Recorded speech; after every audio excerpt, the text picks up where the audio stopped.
The Book of Numbers. This fourth book of the Bible carries forward the story of Israel after their exodus from slavery in Egypt. God had brought them to Mount Sinai, and he entered into a covenant with them there. And despite Israel's rebellion, God had graciously provided a way for Israel to live near his holy presence in the tabernacle.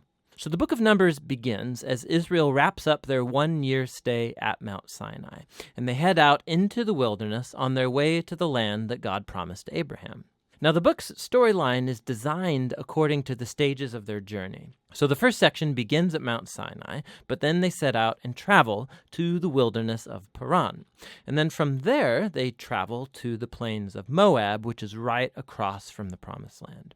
Now, the first part opens with a census where the people are numbered. That's where the book gets its name. And then there are laws about how the tribes of Israel were to be arranged in their camp. So the tabernacle was to be at the center, and then around that, the priests and the Levites, and then around them, the 12 tribes neatly arranged with Judah at their head. Now, this was all an elaborate symbol about how God's holy presence was at the center of their existence as a people. This is all followed by a whole series of laws that develop the purity laws from the book of Leviticus. If God's presence was going to be in their midst, every effort should be made to make the camp pure, a place that welcomes God's holiness. In chapter 10, the cloud of God's presence lifts from the tabernacle and guides Israel away from Sinai out into the wilderness, and immediately things go terribly wrong. So in chapter 11, the people start complaining about their hunger and thirst and how they want to go back to Egypt. And then in chapter 12, Moses' own brother and sister begin opposing and bad-mouthing him in front of all of the people. This trip is not off to a good start. The next section begins as the Israelites arrive in the desert of Paran, about halfway to the Promised Land. And God tells Moses to send out the 12 spies, one for each tribe, so they can scout out the Promised Land. So when the spies all return, 10 of them say that there is no chance Israel can survive there because the Canaanites will destroy them. But there are 2 spies, Caleb and Joshua, who say that God can save them. But the 10 whip up the people into a fearful rage, and they start planning a mutiny. They're going to appoint a new leader and head back to Egypt. So God is understandably angry, and Moses intercedes on the people's behalf. He calls God to be faithful to his promises to Abraham. And so God does, but not at the expense of his justice. He gives these Israelites what they want, to not enter the land.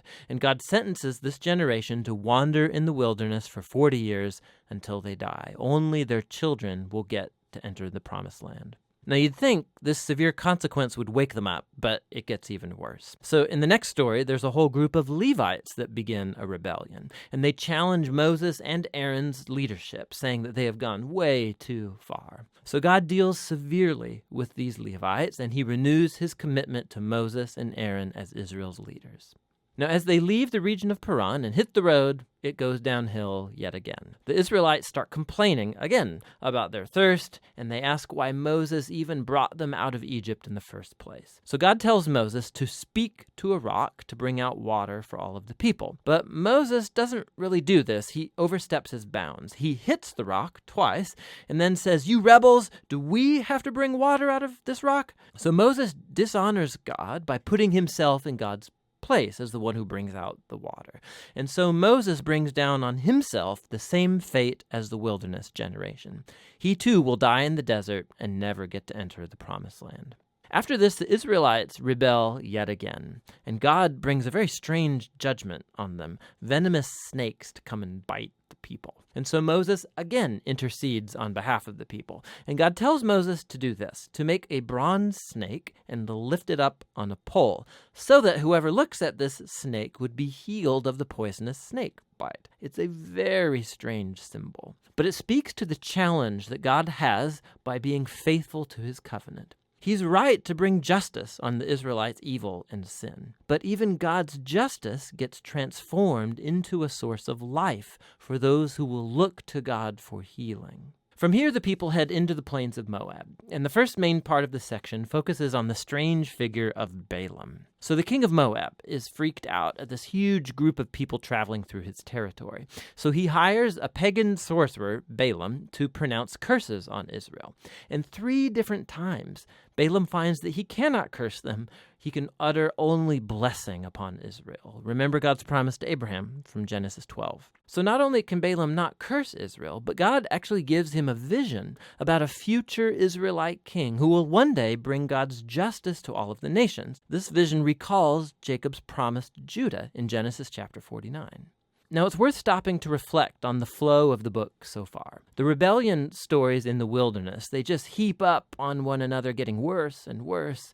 And while God does bring partial acts of judgment on Israel, he's also kept showing mercy, providing food and water along the way. And so the Balaam story, it shows God's grace in bright colors. Because here's Israel. They're down in the camp grumbling and rebelling, but up in the hills, unbeknownst to them, God is protecting and even blessing them. And it's this contrast between Israel's rebellion and God's faithfulness in the wilderness that's what made these stories so important for later generations of Israel. So the wilderness stories are retold time and again by later biblical prophets and poets, and even by the apostles in the New Testament. And these stories always serve as a warning that while God will remain faithful to his covenant promises, he will also allow his people to walk away in rebellion and face the consequences. After this, the rest of the book focuses on the children of the wilderness generation, and they begin preparing to inherit the promised land. They take another census of the new generation, then they go on and win a number of battles with the people groups around them, and then a few tribes even begin to settle in the promised land. So the book ends with the new generation poised to enter into the land, and Moses is about to deliver his final words of wisdom and warning. But for now, that's what the book of Numbers is all about.